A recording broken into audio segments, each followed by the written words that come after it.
Good evening and welcome to What's Your Story. My name is Catherine Wangi. This is KTN Home. Thank you so much for choosing our channel tonight. Remember, you can be a part of this conversation by SMSing 22151. The number is on your screen. It's free of charge, so send as many SMSs as you want to send as pertaining to the story you're about to listen to today. He's a young man who has basically, quite literally, seen it all. He has suffered betrayal, he has suffered hardships, he has been promised and those promises were not kept. But through it all, somehow, he found his way. And so help me welcome Mr. Karol Tunduli. Karibu sana. Asante. Uko very sharp, my friend. Eh? Thank you. Yeah, you look very nice. So now your story. Yeah. Hey, tutaanzia wapi? Ukamaliza high school. Yeah. How, first of all, how was it education-wise back home? Where'd you grow up? I grew up partly in Western and South Nyanza. So, Okay. Yeah. Okay. Yeah. And your, how many siblings? We're 8. 8. And Yeah. you're what born? First one. Oh, you're the first out of 8? Yeah. Oh, wow. Okay. And so how was it like growing up? Growing up, yeah, I grew up in the village, so I experienced a lot. So after that, at least high school, I went out to an urban setting. And I think I started learning new things, and I'm learning the village out of me. Out of you. You wanted to unlearn the village. Yeah. Okay. Yeah. What are some of your favorite childhood memories? Child memories. Favorite ones. They are friends we grew up with, and I'm glad to see them where they are. Okay. And my best childhood memory is I was a scout, so we were so determined to see things do well. Yeah. And one of my favorite one was we walked for like about 40 kilometers going for a camp. We trekked, actually. 40? Yeah, and it was amazing. How old were you? At that time, I was around 12 years. 12 years. Yeah. So it was you and a group of your friends? Actually, in our school, we went only 2 guys. Only 2 people? Everyone backed out. Everyone had like we were trekking. So for me, that's my favorite. Yeah. And the other guy we went with is a policeman now. So Right now? yes. He's a cop? Yeah, he's a cop. Oh, wow. Nice. Yes. Okay. You're also actually the founder of Viatu Africa, and we're going to discuss that and how that came about. But what kind of life did you live back in the village? When you say there were hardships in the village, could you just paint a picture for us? Village life, I would say it wasn't easy. Having a mom who was a teacher though, we moved from place to place. I remember I interchanged schools most of the times. Okay. And now it got to a place where, because of these movements, I was put to live with someone. So it was not easy. Okay. Like, yeah, you have to wake up, you have to work, make sure you're working, you know, for the entire family. Sometimes you're cooking. So there are those things that, again, you learn. But I think God was preparing me for what was coming ahead. Yeah. And also one family I lived with, one thing I thank God for, one of the sons of the family I lived with, after we grew, I moved on. One day when I told him I'm saved, he was like, that was my prayer when you were living at our house. So I'm glad. So it was also a making of me, preparing me for tomorrow. Yeah. So you were taking care of your brothers and sisters, somehow, helping in the home? Not really. In the family I lived with, because we were apart. So you left, yeah. So that when you live with someone, we know it's obvious you have to, you know, just be up and do and things help around. and help around. Yeah. So education up to Form 4? Yeah. Then I finished Form 4. I joined KU. After that, What were you studying in KU? information technology. IT. Yeah, Okay. Yeah, so after that, when I finished, a friend told Dad, okay, let your son come, I give him a job. When you finished now campus? Yeah, okay. yeah. So I came, I was so prepared and eager, you know, like bought new clothes.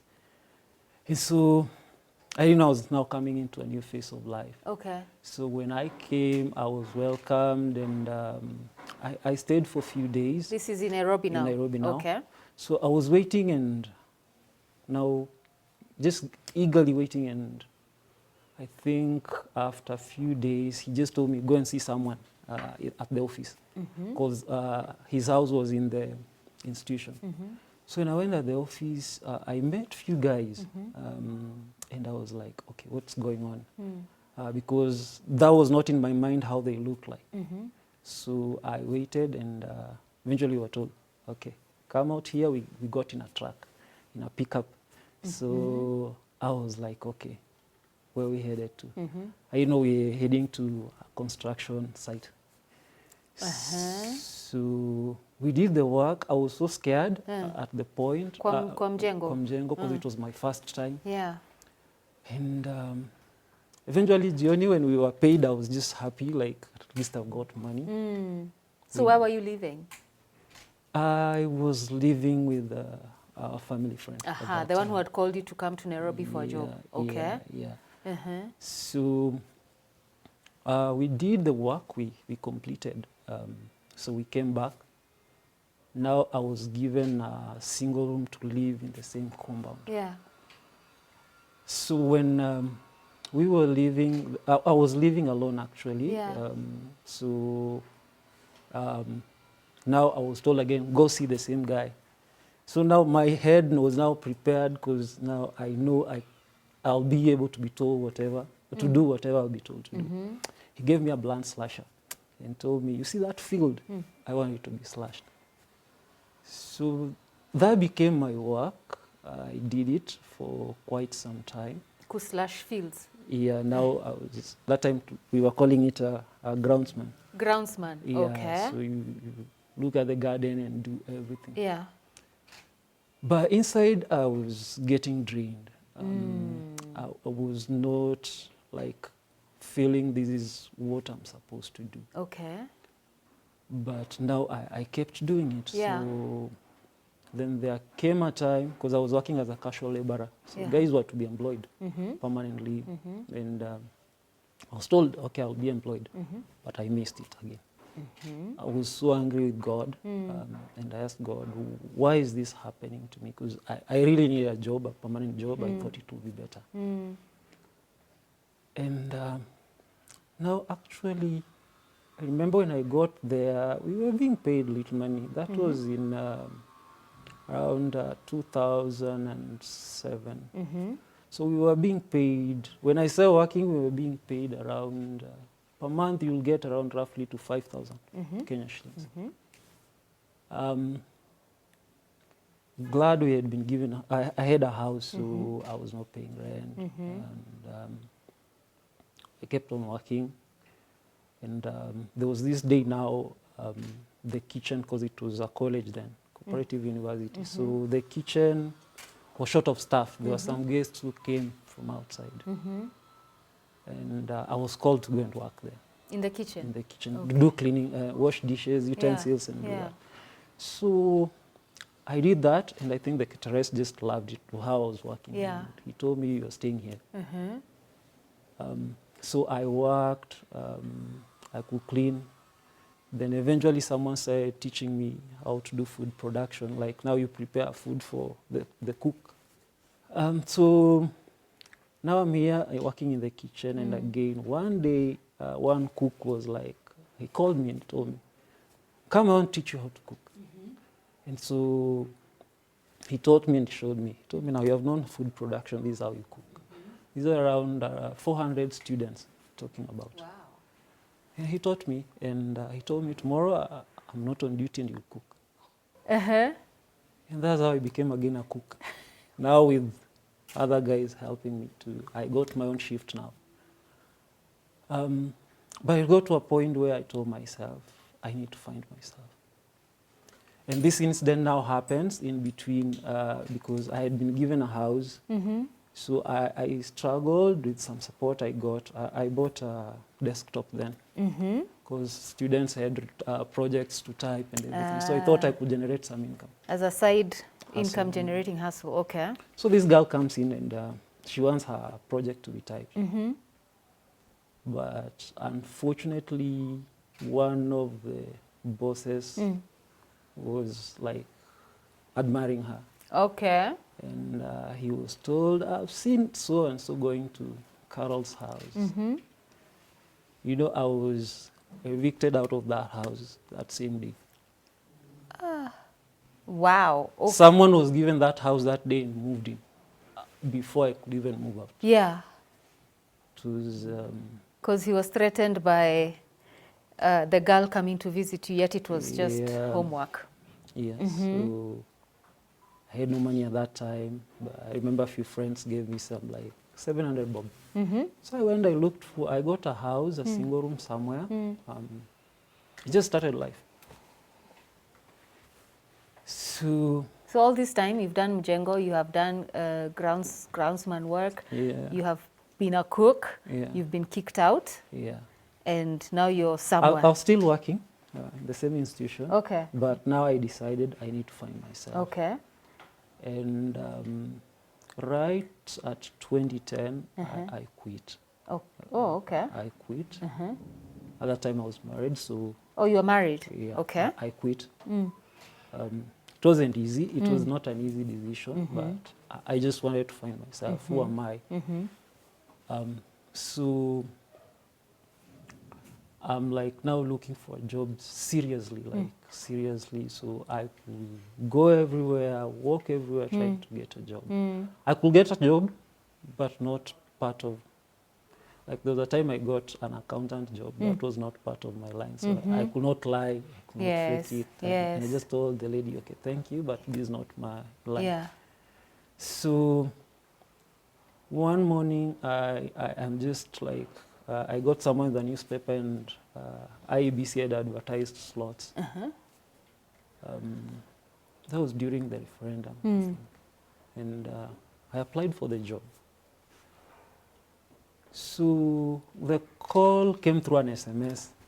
I got an SMS, you have been selected for an interview. And I'm like, oh, an SMS with a serious organization like this.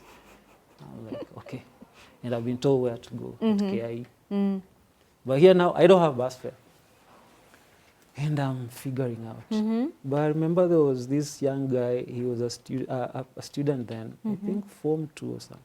And I went and I told him, I've been called for an interview, I don't have fare. So he told me, okay, I'll ask my dad for money. Wow. If he gives me, I'll give you 100 bob. Yeah. So fortunately, he got 100 bob and he split it with me. And he told me, okay, that's what I have. Yeah. So there I am. The road, I get to KIE. Yeah. I get in the interview room, and the funniest thing, we were told just attach something and send. We just want to know if you know how to use a computer. Then the computer I'm given fails. It's not working. Okay. Okay. So I got out. The funniest thing, I said, I cannot come here doing something that I know I can do and go home that I fail. So I remember I removed my sweater. I went back with the next lot, but I picked a different machine. So I did. Now, I was doing that, but I'm thinking, how am I going back home? I need to get back home. I don't have bus fare. So there was a guy I had told him, wait for me in town, I'll pass by. But he didn't know I was going to ask him for fare. When I got to town, he had left. Told me I've already left. So I try another guy, and one of the other guy calls me and he gives me 60 bob. That was enough. But now I figure out this money can help me do something else at home, because now we are struggling, like we don't have food, you know, everything's just hard. So I get, I get one, this now institution I worked for, initially they have a campus in town. So when there I knew I'll meet someone at least I know. So I get there and this guy tells me, I tell him, I need bus fare, I need something from me. He tells me I'm also waiting for a lift. Then now the lift they're waiting for, the guy, one of the lecturers, he knew me very well. So he came down, he was like, oh, brother, what are you doing here? And I told him, I want to go home. So actually the car they were waiting for that was full. I was one of the first occupants. And I was driven up to home, actually. So I got home. And lucky enough, I got the job. So I started working for ABC. Yeah. in the process, I think that's how I met now my current boss. Okay, so how are you commuting from your home to work? I was posted just in the neighborhood. Ah, okay. So Lucky it enough. was easy. Yeah. Then I was given another contract to do data now at the office. But for me now, trekking was not an issue. It's something that now it's just normal to do. So the contract ends. Now I have to get a job. But before it ended, I remember we traveled with my family and we went to Uganda. To Uganda? Yeah, we went to visit a pastor friend. Yeah. So when we came back, my family was so sick at that time. Things again just changed. We have no money and everything. So here I'm struggling now again, rent.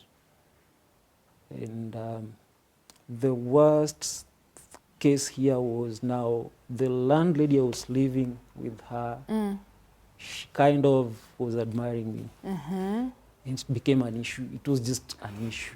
When I leave the house, she would disconnect power and everything.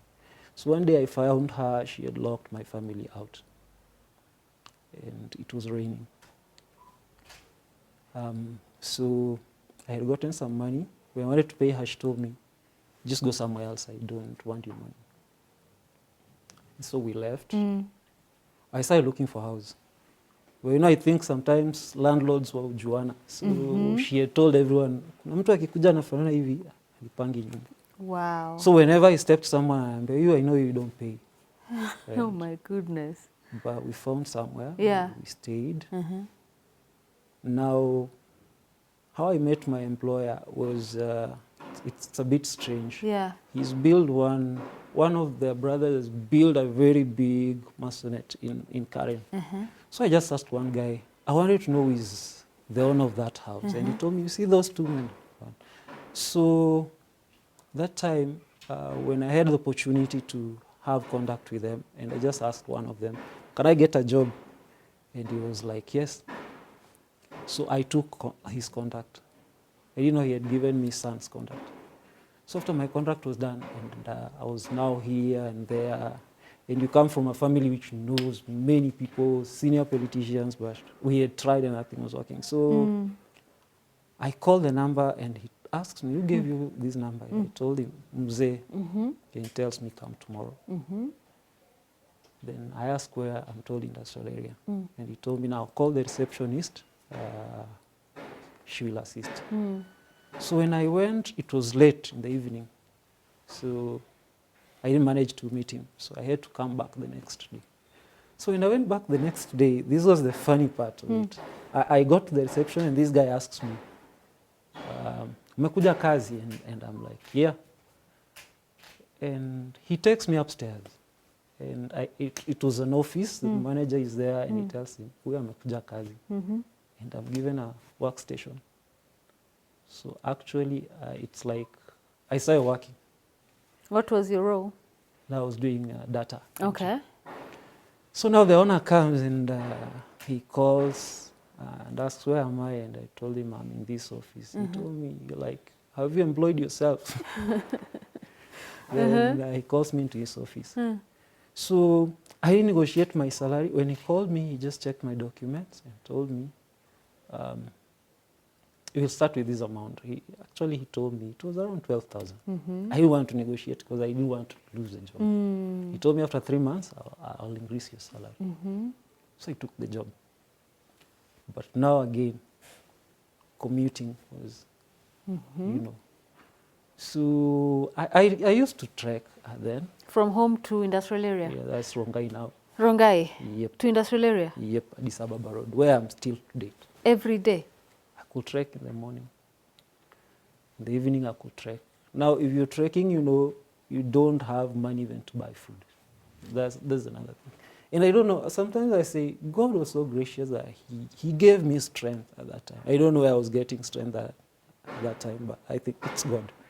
So, walk, get home. Those are things I never told my wife. I came to tell her later because I know she would be stressed out and be worried more. So I started settling and things started changing. I just loved my job, what I was doing passionately, and everything just kept growing. I just started growing and everything started growing, and I think also God in it, I saw myself growing also financially, bit by bit. So this time, there was a day I remember my boss calls me and asks me, how much money am I paying you? And I told him the amount. He told me, are you sure? I told him. He checked. And, you know, he doubled my salary. And I was like, wow, God, you've been faithful to me. So, and as now here I am. Okay, I'm we'll happy. come to where you are. Yeah. As you take your juice, we take a short commercial break and we'll be right back. Sometimes you see these things on social media. So I have this friend on social media who had shared a picture with a child without shoes. And I'm like, hey, let's do something. And we did around 800 pairs of shoes. 800. Yeah, and now we are on a project of doing uniforms because, you know, when we were looking at those kids, you're giving them shoes. The funniest thing now, they went and kept the shoes for Christmas. I was looking at pictures, they don't have shoes. Oh.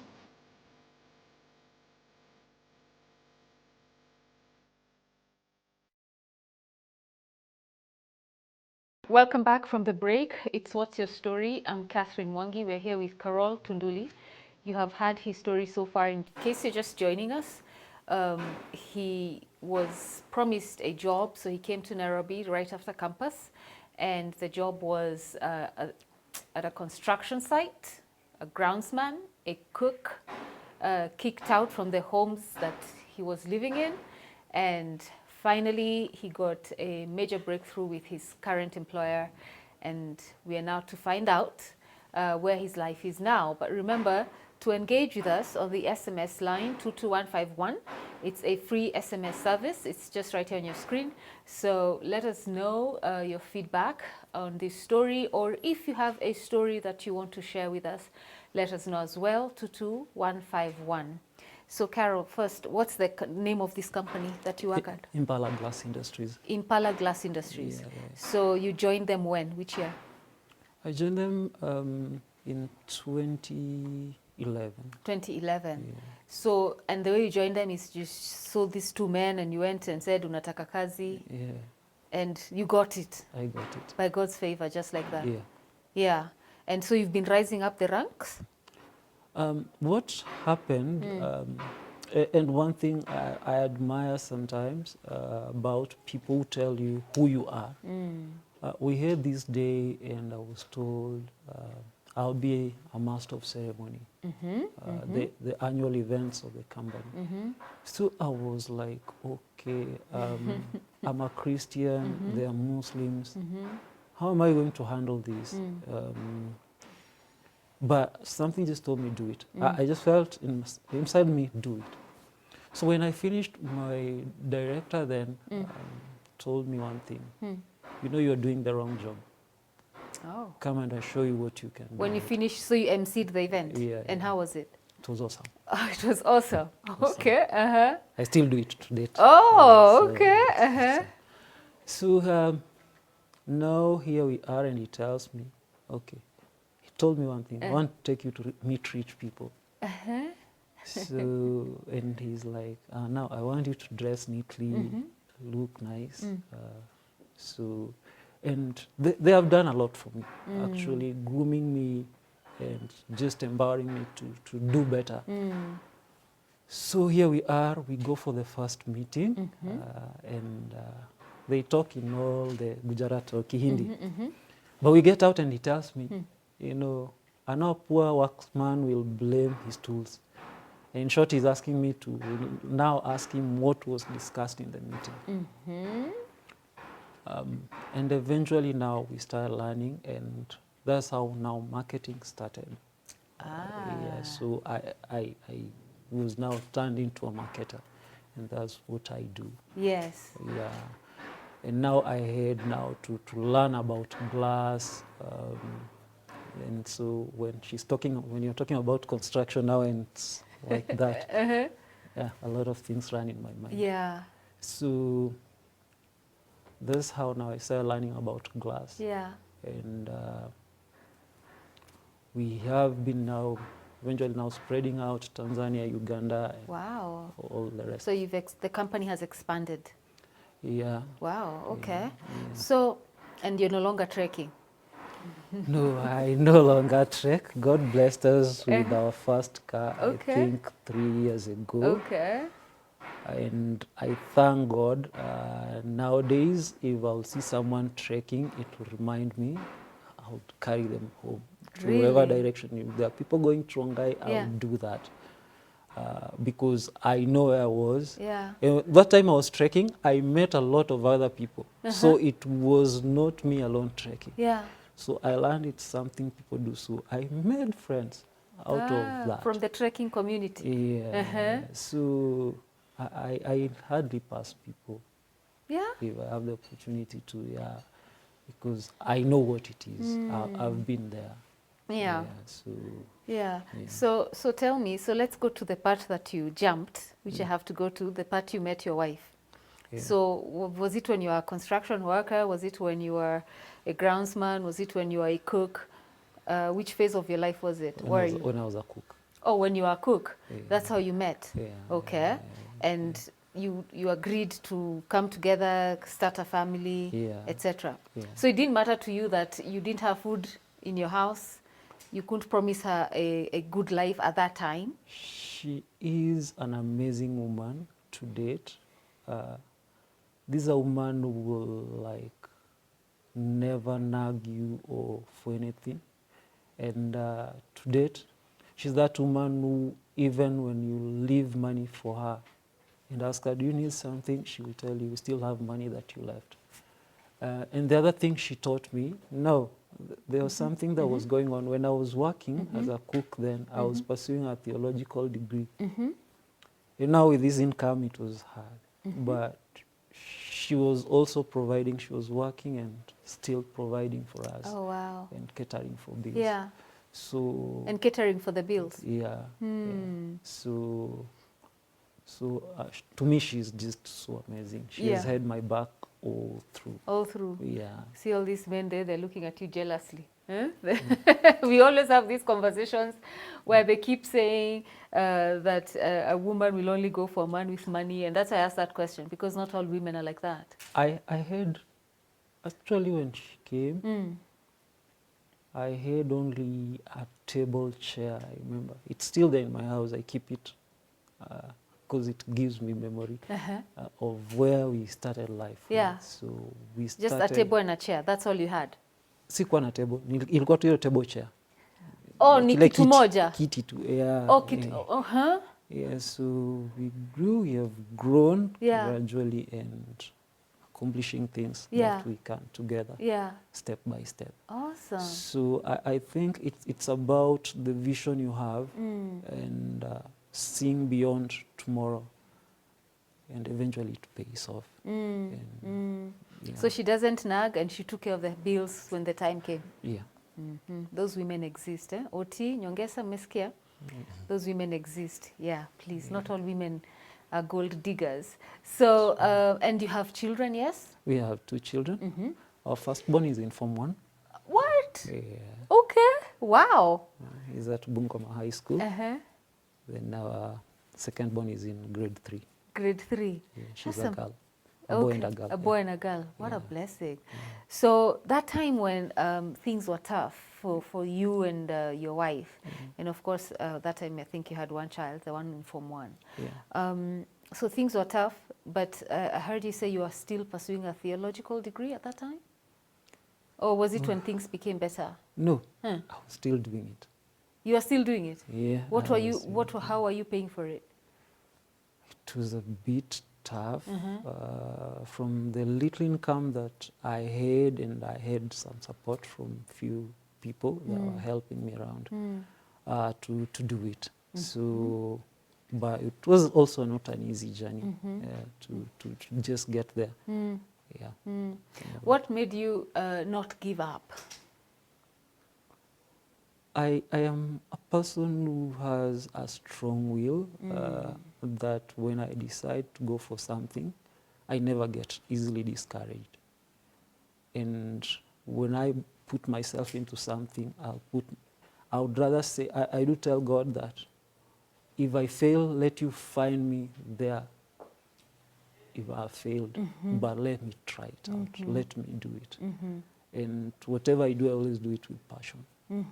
I think it's my passion that has helped me grow.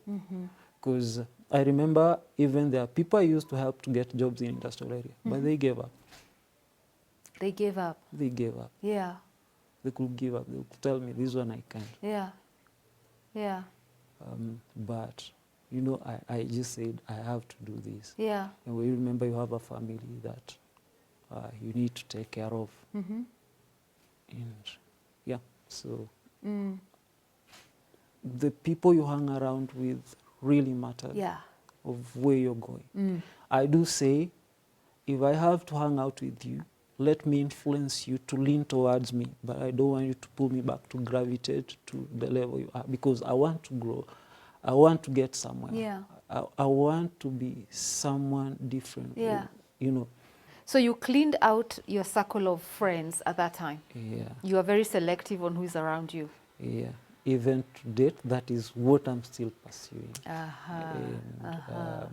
Because I'm learning, like this year I purposed, I want to build relationships. Why? Because they say, I had one person say that your network? You need to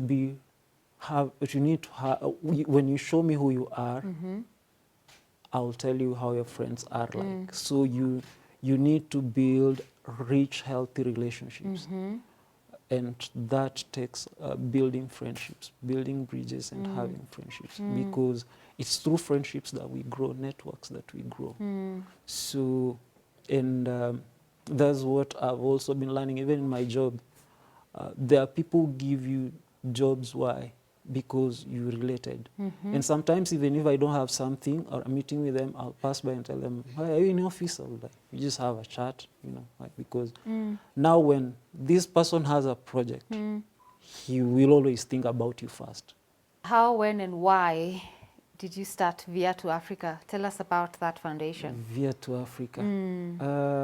Viatu Africa.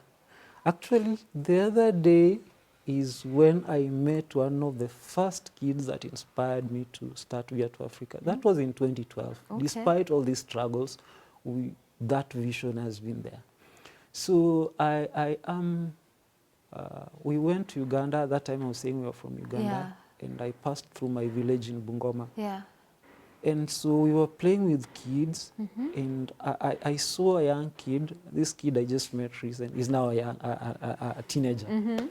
He's pulling a huge thorn from his feet. And I'm like, what would I do to help? And so I thought of shoes, but how? Then the name Vatu Africa came. So I called a few friends and I told them, can we start? And then they were like, I've been thinking of this. So we started. Now, how are we going to raise shoes? That was the thing. So we're here, we are thinking, we are figuring out, and we say, let's do a concert, a gospel concert. Entrance, shoes. Wow. Now you have to talk to artists. You have to find a hall. I remember we went to Sarakasi Dome. There's this lady called Wahoo. I think the guy we sent was standoff. So we said, let's attempt again. So we went to Sarakasi Dome again, met her. And when we shared that, she was just so amazed. You know, we were given a hall with public address for free. We did our first concert. We raised shoes. It was around 250 pairs. Wow. We donated shoes. And from there, I would say we have done thousands and thousands of people so far. Yeah. I remember now in 2013, Yeah. I was named a Safaricom hero and appeared on the cover magazine for Safaricom. Wow. I think after 2 years, I was named an Indomie hero for just reaching out.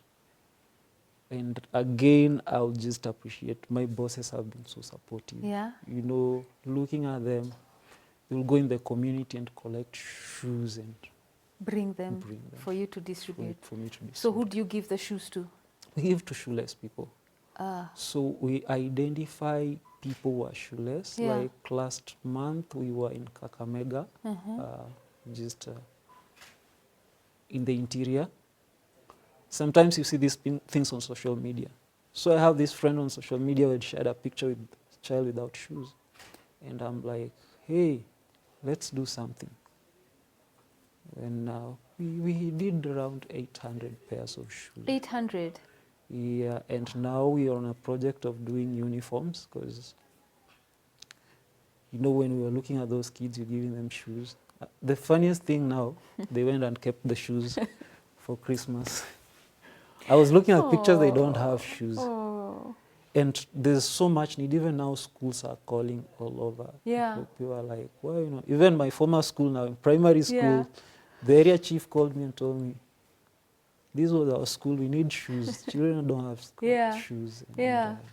So how do people donate shoes to you? we do on social media. So there are these days we plan, we just do a collection. Uh-huh. Like Sundays afternoon Uh-huh. or Saturdays afternoon. Yeah. Or over holidays. Uh-huh. So we plan region-wise. Uh-huh. And then we have also people we call ambassadors in every estate. So the only challenge we have been having sometimes is storage. Because, you know, now we have to get, like now, last time I had shoes all over the balcony. Was Your house, shoe, yeah. But we are looking on how to get good storage Yeah. to do it. And What kind of shoes do you usually recommend? Any type? any type. Yeah? All those shoes. There are places we do gumboots sometimes. It just depends. And I'm also doing another project where this one is a personal project. Every month, I support a family to do business where I buy, it's something cheap anyway, I would say. I buy a teapot for them, buy for you sugar, give you a small startup capital, and maybe a tray of eggs.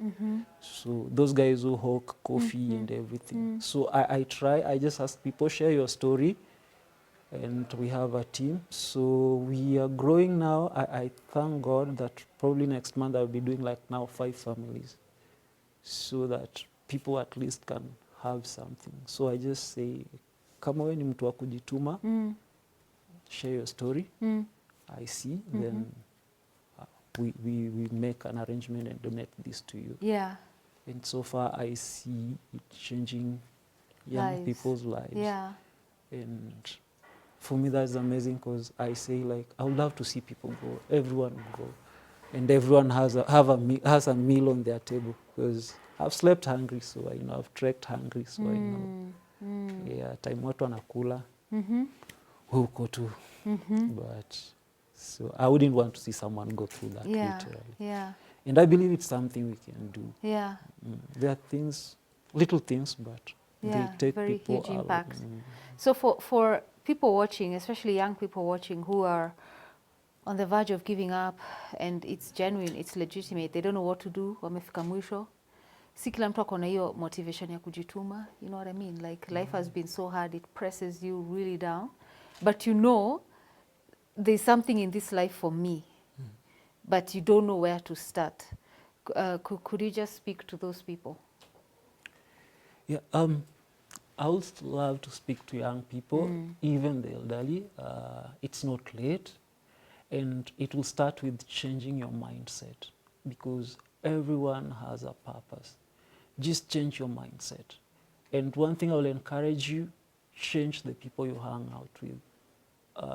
look at the circle of the people you are with and start asking God that, God, give me a different environment. People would encourage me, people will uplift me. I have colleagues who will tell me, okay, Karol, I want us to do this next year. And I just pray that may God surround you with such people, and people will see your desire, your need, people will see the real you, and just deconstruct every negative thought in you.